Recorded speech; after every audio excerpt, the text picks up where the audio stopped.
What's happening, brother? How you doing?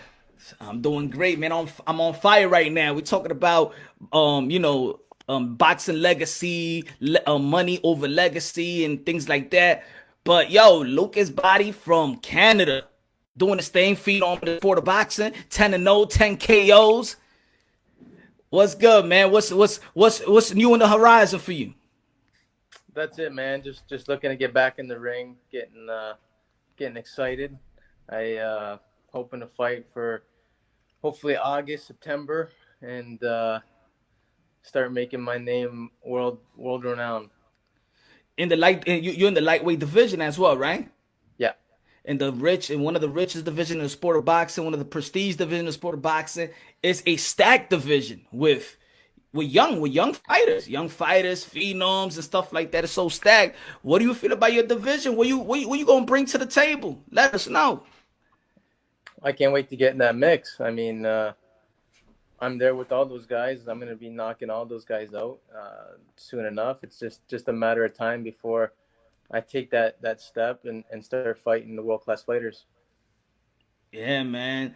So let us know a little bit of people that don't know you. How you started in the sport of boxing? I started at about 14 years old, and just a kid wanted to learn how to fight. And when you realize you're good at something, you pursue it, right? So it was just one of those things that I fell in love with, and I started fighting as an amateur, fighting for provincial titles, national titles.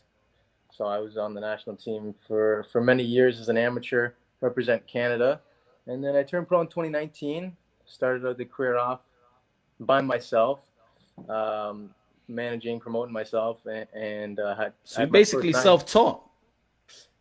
Not self taught. No, no. I mean, I had coaches along the way, people Okay, guiding okay. me along the way, but I started my pro career without a manager or a promoter, and Okay. I had my first nine fights by myself. Damn. Yeah. And that's something to see. That's some motivation and inspiration. Like no nobody could be like, no, I can't sit around yo. I couldn't done it because I ain't had nobody by my side. You said F it. I'm gonna do what I gotta do. And people wanna ride along on my brand, then come along and help me out. But ain't nobody gonna stop me. So, Exactly. I was calling promoters all steady, steady, steady, trying to get on fight cards. I was fighting every month. I fought 9 months straight for nine fights. So I was making the phone calls, getting on these shows, doing what I got to do, selling tickets just to fight. And basically I got investing on yourself. exactly. And I mean, I came this far. I'm 10-0, 10 knockouts right now, and now I'm looking for some names, looking for some titles, and climb those rankings. I know once it comes, especially when what you call it, when a prospect hits to like 10-0, especially with 10 knockouts, now it's time for to get them fight for title eliminators, especially when you got them 10 knockouts. What you feel about your division though? Your division is everybody's talking about your division. You got the Tos, you got the Davis, you got the Haneys, you got the Ryans. Even you got Mitchell Rivera. They're gonna be fighting this weekend. You got it's like it's so stacked up, and now Lucas is in there, Hendry's in there. These young, even the young up and coming that a lot of people not talking about it. What you bringing to the table that they don't have that you can Well, tell the that you people? know that's what I like about being in this division is that all the eyes right now are on the lightweight division. Everyone's talking about the lightweight division, right? So that's what I like. I want the competition. So it's just a matter of time before I start getting, like I said, these big fights where I'm fighting world class fighters on these big shows, big undercards, whatever. And once I make that step, start winning, that's when I start taking off. So I mean, what do I have? What do I bring to the table? I mean, I bring everything to the table. I'm a well-rounded fighter. I could do it all. I could box, punch, you name it. Defensive fighter. I got all the tools to do big things in the sport. 100 plus amateur fights. So the pedigree is there. And you ain't so you in Canada. I mean the last Canadian, you could say the last Canadian legend is Lennox Lewis. So what do you feel about Canada boxing? Yeah, you know what? Everyone seems to think that the talent here is, you know, is below average. And you know what? Like we do have some talent here, but we don't have as many fighters as America or these other big boxing countries, right? So like, and you know, a lot of them don't have the proper guidance, Okay. so they don't make it to the next level. But you know what? Like I'm gonna be traveling, getting sparring wherever I can. I'm gonna be coming to the states, going to these big gyms and getting rounds in, where it's gonna prepare me for these big fights. You know, Yeah, I do a lot think of they're these a lot of I these Canadians stay at home where they're comfortable, and you know they just get their sparring in their own gym and their own in-house sparring, and I think that's the complete opposite of what these guys should be doing. They, you know, like I travel all over Canada for sparring, right? When the border was open, I was going to the states. yeah. So these are the things that take you to the next level. Now, do you know that's what I usually say about, let's say, the UK fighters or anybody abroad, that that fighters should just come to the states and get their sparring. I do think, and there's other people that's a pugilist of the sport of boxing. I've asked, do you think that fighters should just come to the states and train here as well, not just stay at home? And they all say, most of them say yes. But Canada is a sleeper with fighters. Look, Muhammad Ali once said that he fought the best. He fought Foreman, Frazier, Norton. But you know who he said was his hardest competition? Was a guy from Canada, Mark Chavallo. 100%. The guy had a granite chin and took him to the distance. So it's something in that Niagara Falls water that got some that gives you that power trip. What do you feel? What do you feel how boxing is as a landscape, how it is in general? There's people that say that boxing is dying. There's people that's boxing. Some people say that boxing is getting back. But what do you feel about how boxing is right now? Boxing's huge, and it's only growing. I mean, the numbers George don't. Chuvalo, I'm sorry, George Chuvalo. George Chevalier, yeah. I Yeah, my mean, fault. the numbers don't lie. I mean, you look at the pay-per-view numbers, you know, the just the views on all these fights, they're huge, and money talks. I mean, look at what these guys are getting paid at the high level, right? Views make dollars, so it is what it is. I think boxing's only growing. I mean, we've never seen purses, you know, as high as they are right now. It's and right now there's limited fans or whatever it is, right? So I think boxing's only going to get bigger, and it's grown huge, especially with the female divisions, right? Like bringing female boxing to the Olympics in 2012. I mean, I think the sport really grew in a professional standpoint as well. So No, that's it's true. It's true. I think for me, boxing is growing. I think the boxers know more about the business. It's like, look at yourself. You said that you put yourself nine fights doing your own business. So the business savvy nowadays is probably that we know now. You know what I'm saying? I think it's the boxers has gotten better. You know, knowing about their business and things of that nature.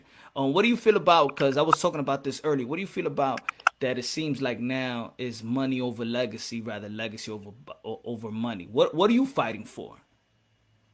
you know what? I mean, at the end of the day, everybody wants to lead the sport with deep pockets, and I mean, everyone's in it for different reasons.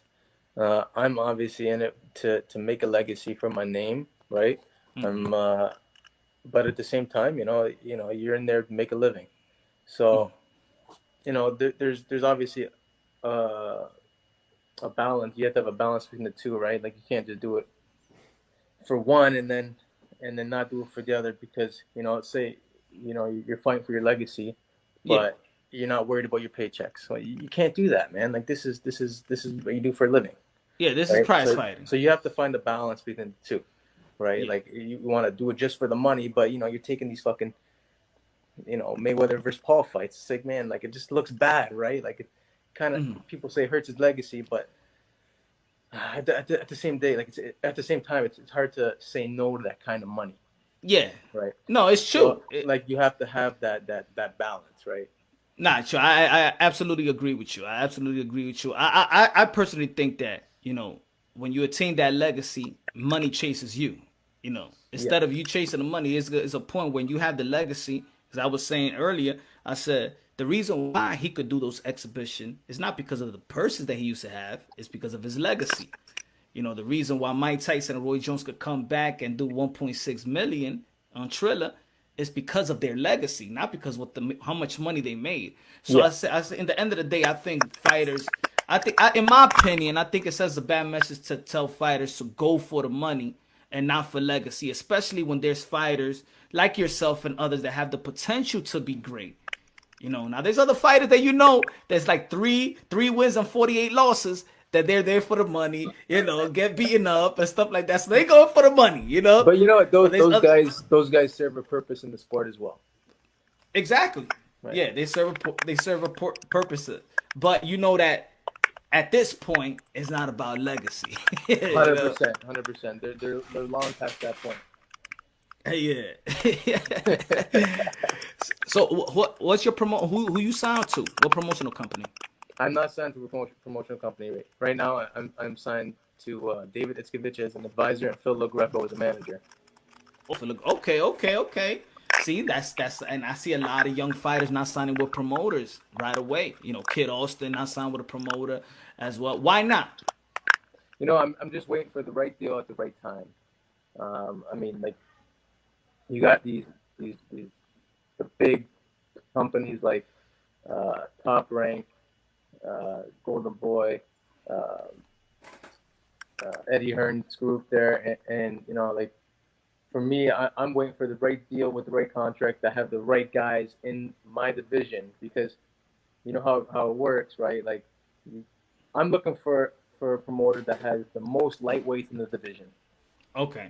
That way, I'm guaranteed these fights. I'm guaranteed, what I mean? Not guaranteed, but way better chances of me getting these big fights.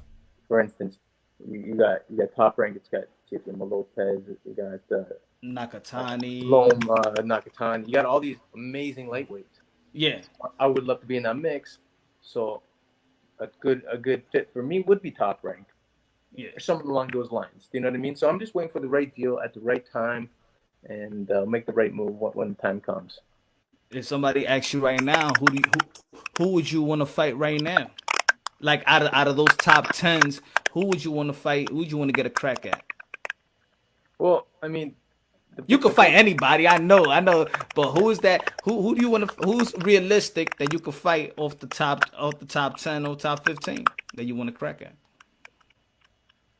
who do I want to crack at? I mean, whoever they want to put in front of me, I'm willing to take on. I don't really have a preference. I don't really care. I'm a fighter. I'll fight whoever is in front of me. Anyone in the top 10, be my guest. So let me mention a couple of names to see what you what you think of them in your division. What do you think about Teofimo Lopez? Yeah, I think he's a great fighter. Great power, great reflexes, but he's hittable, and hittable is beatable. How about Lomachenko? Lomachenko, same thing. The guy's incredible at what he does. The guy's amazing. He's got all the tools. He's got everything but one punch knockout power. Okay, Devin the Right? Dream Haney. Devin Haney, amazing boxer, great distance, but you just can't seem to put these high level guys on their ass. Um, I mean, anyone that throws punches is hittable. Yeah. As soon as you're throwing a punch, you're vulnerable to getting hit. So, I mean, it's just a matter of timing and distance with these guys, and those are two things that I do great. Okay. So they'll look great against me, 100%, until the moment they're on their ass. Okay. It How is about what it is. Tank? How about Tank? Tank Tank does everything very very well. Explosive, good distance, good defense. He sees everything, but he's there to be hit up the middle when he's punching. On Okay. wide shots, he's there to be hit. All right. Easy to be countered. Okay. How about Ryan Garcia? And I'm gonna stop Ryan there. Ryan Garcia, incredible speed, but he makes a ton of defensive flaws. He's got tons of defensive flaws. He backs up straight up, chin in the air, right? He's there to be hit while he's punching, Yeah. right? Of course, you got to be careful. The guy's incredibly fast. He's got amazing placement and timing with his shots, right? But if you know what's coming, you're able to prepare for it before he throws it. So with a guy like Ryan Garcia, I mean, we've seen him on his front foot. He's great. You Yeah. put him on his back foot, he's not. So what does that tell you? You put the pressure on these guys, it's a matter of time before they fold. So you see holes on a lot of these guys' game where you could capitalize. That your skills and talent could capitalize. Yeah, 100%. I got a very high boxing IQ, I feel, and I got a very good coach in my corner that Yeah. and people around me. Like we're able to break down these fighters and take away what they have and expose what they don't have. Who was your who did you look up to? Who's your favorite fighter? Who did you emulate? Who did you want to remix? Who was your favorite fighter coming up? You know what? I had a bunch of favorite fighters going up, like obviously Floyd Mayweather, just an incredible athlete, incredible fighter in the game. Mm-hmm. Everyone wants to fight like him when they're coming up, right? Gamboa, I love Gamboa when I was in the amateurs and fighting. Just he obviously has tons of flaws and Yeah. his chin's the greatest, but he's one guy that I really liked. Guys like Terrence Crawford, one of my favorites. Just killer instinct, great timing, great distance, great footwork, great balance. Right? Who else? Guys like Shane Mosley, and as a lightweight, one of the Yeah. best of all time. And as a lightweight, that guy was unstoppable. Yeah. So he moved up, things happen, right? But as a lightweight, he was probably one of the best ever. Yeah. And tell us where your nickname Prince came from. You know what? It just Or is that your nickname? I don't. I mean, that's your yeah. middle name, or is that No. It's my ring name. okay? You know what? I just had back in the amateurs. I think it was like my 9th fight or 10th fight. I had the announcer call me that, and it just stuck ever since. Okay. All right. So what's the other? So you from Canada, but what's your ethnicity? Because I think in your Instagram you had what's the flags that you had on? You had it. My dad's Palestinian. My mom's Italian. Okay. All right. All right. So and is you any religion? Because at first every time when I hear Prince, I just think about Prince Nassim. I think about what I'm saying. And I say, okay, he looked like huh? That's another fighter that I love coming up. Oh hell yeah! We haven't had a showsman like that since. Exactly. The like Prince Nassim Got did. it. I got it. It's coming. It's coming.